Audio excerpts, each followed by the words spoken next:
চলে এসেছি একটা নতুন ভিডিও নিয়ে। কেমন আছেন আপনারা সবাই? আমি তো খুব ভালো আছি। সকাল সকাল আমি স্নান সেরে পুজোটা করে দিয়েছি। আর সকালে আজকে ব্রেকফাস্টে করেছিলাম চিড়ের পোলাও, বেশি কিছু দিইনি, খুব অল্প কিছু জিনিস দিয়েই করেছি। আর এখন আমি ওটা খাবো সকালবেলা। আর চা করেছি 1 কাপ লাল চা। সকালে আমি দুধ চা খাই না, আমার একটু প্রবলেম হয়, সেজন্য আমি লাল চাই করেছি।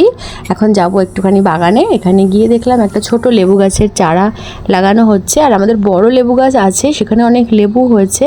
তো আমি না ওখান থেকে 2টো লেবু ছিঁড়ে এনেছি ভাত দিয়ে খাওয়ার জন্য। এই লেবু দিয়ে ভাত খেতে আমার খুব ভালো লাগে।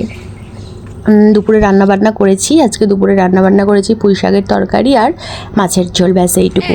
ছেলেকে এখন ডাকছি খাওয়ার জন্য, ও এখন উঠবে না, ও সেই বই পড়তে বসে বইয়ের ওপরে মাথা দিয়ে ঘুমাচ্ছে। এইভাবে নাকি ও পড়াশুনো করছে। যাই হোক, ও উঠলে আমি আরও দুজনে মিলে খেয়ে নেব। এখন বাইরে হচ্ছে মুষলধারে বৃষ্টি, চারিদিকে অন্ধকার হয়ে বৃষ্টি নেমেছে। তো আজকের ভিডিওটা এই পর্যন্তই, দেখা হবে একটা নতুন ভিডিওতে।